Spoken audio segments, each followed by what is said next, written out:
It's pretty wild, you know. Okay, so I guess it brings back to talking about going to Dallas for the 2001 ASA World Championships, blah blah blah. Right.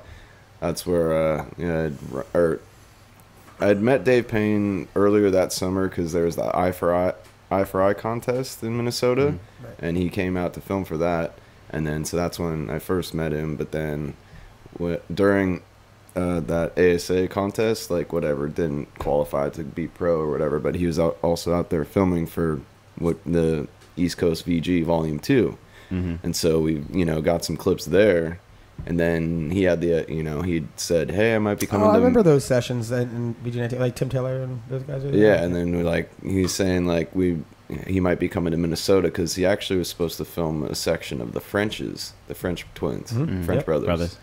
Mike and Eric. When Dave was actually in town, I ended up stacking a bunch of clips, and that kind of fell into place, just organically. It wasn't like I was like, oh, I'm gonna get a part in VG. I had no idea. It was just but then again, there's also what Dave would call VG courage. Whenever he was around, people get a little 100%. Yeah. People get a little bit more excited Oh, yes. to I could be in a VG. Oh yeah. But so I ended up getting some what I thought good stuff, and then he hit me up asking if I had any other footage, or if I could if I wanted to have a mini profile in VG, which I was like, are you what? Yes. Seriously? Yeah.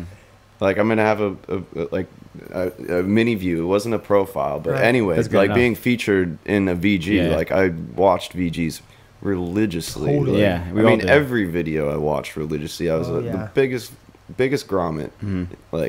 Literally, just until the tape wore out before it just got static. I would just watch it over and over, rewind. So And this is before the internet too. So this is your only source. Exactly. Of Yeah. So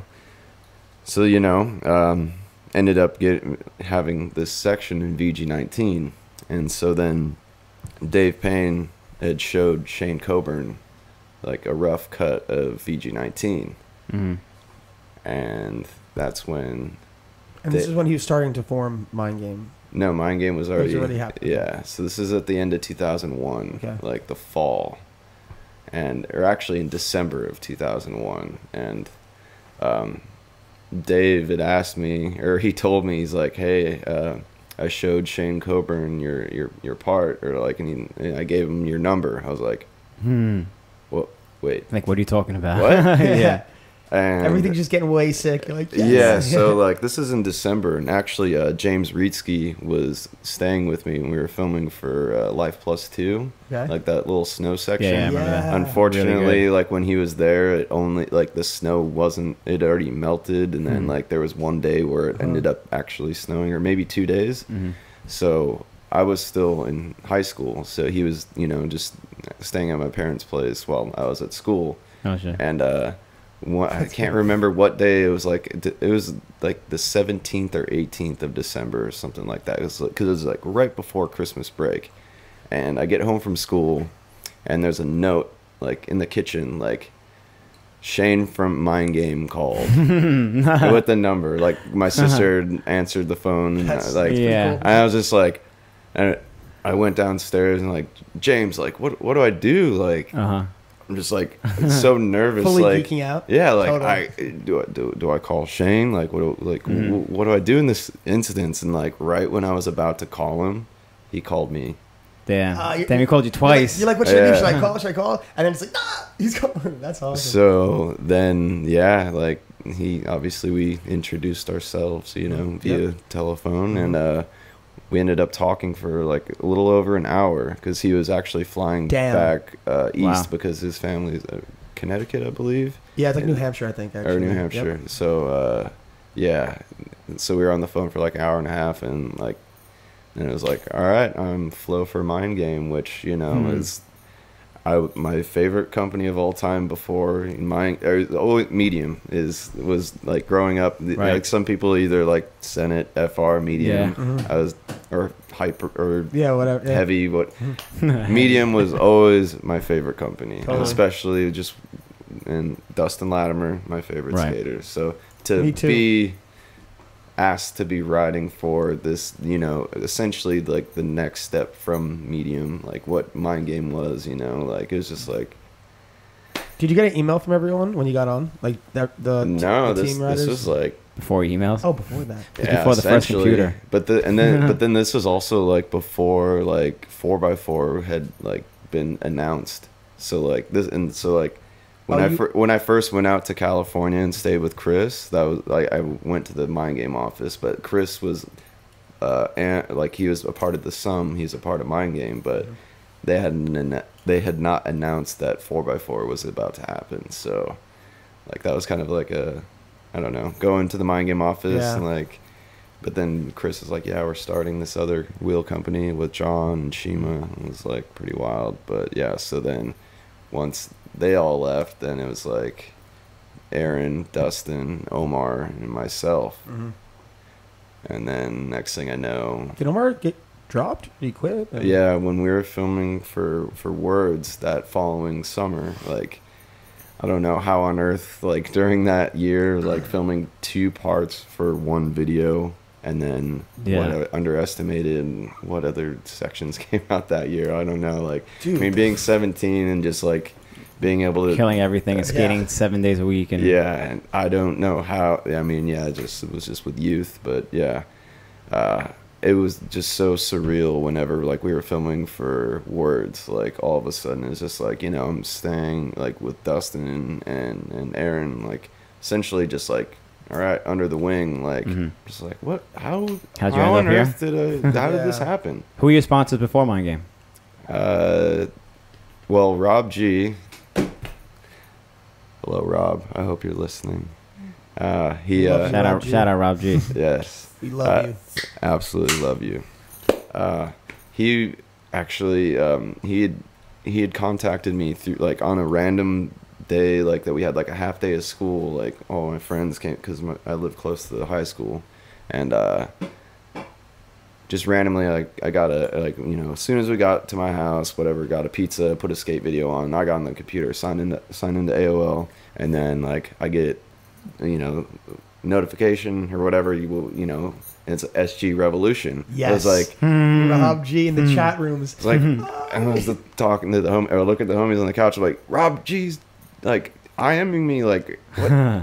So click it, and then Rob was just like, yo, this is Rob G, like introduced himself, and he told me that he like watched my intelligent production section. Was that like the first online edit that ever happened, that part thing? I mean, that online edit you put out a while ago? What's that? That like online edit from like 99? I mean, it was 2001, 2000. It was filmed in 2000, but I think it came out in 2001. But yeah, I mean, it was like, it was on Intelligent Productions. Okay. Yeah, that was one of the earlier online edits. Yeah, that was the first. That was one a I saw. Risky? Yeah. Okay. Well, no, it was my friend Zach Flugum. Oh, okay. But Zach essentially gave it to James to put on Intelligent Productions. Gotcha. But yeah, filmed by my friend Zach. But yeah, Rob like hit me up just saying like, yo, I watched your part on Intelligent Productions every day to go skate to get hyped. Damn. I'm just like, no way. Like, are you kidding me? Like, damn. Rob G. And like that was like, he'd won the IMYTA, and like that was when he was like hooked up with Rollerblade, and so like he got me hooked up with Rollerblade and 50/50, like because he's like, I want to get you sponsored essentially, get hooked up, get some skates and frames.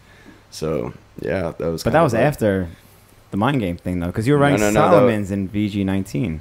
I was riding Solomon's and RBs. Oh, so it was like the transitional phase right there. Okay. And then actually I read TRS, going back to Dallas or Fort Worth, the 2001 ASA finals. That was when I first actually met Rob in person. Like, so then, but then he was like leaving Rollerblade and 50/50 as well. Like he was like, so it was just another strange like transition that was happening. Like I got hooked up, but then like he was leaving. Yeah. So it's like, where am like I don't know what to do. Like I'm Rob, sponsored, don't go. Yeah, right. like not like.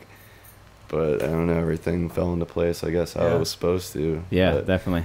But then also 616, Mark Vanderbilt was giving me some stuff as well. Mhm. And there was a grind plate / I don't know, kind of like a CDS Detroit type of situation. It was called Legacy. That was out of Minnesota. I never heard of It it. was Yeah, I like, never heard of it it was either. post Scribe, but it was, yeah, it wasn't, I don't know if maybe it was just more local. But Mm. yeah, I got some stuff from them, like grind plates and heel For plates for grind the plates. thrones. Grind Like, plate sponsor. tried to make a juice system for the throne. Didn't quite work out. But and then also Shawn Michelson had a clothing company called Crack Deal. He's from Chicago, That's or pretty the cool, greater man. Chicago. So I was he gave me a few shirts, and Dre Powell was actually on Crack Deal as well. back then. So yeah, those were the. Am I forgetting? No, I think that's about it before like everything else happened. So I forgot that the Midwest had so many companies like Scribe Yeah. is from Yeah. Minneapolis, right? 616 Yeah. And then CDS CDS Detroit. Detroit. And it's always had like such a healthy scene. I'm guessing it's because of like the hockey influence there. well, for But sure. there was always like, John Robinson, John Schmidt, like Steve Thomas, John Glenn, John Glenn, Right, Shane Wilson, the O'Briens. Blake, the O'Briens. Hey, yeah. Brian, yeah.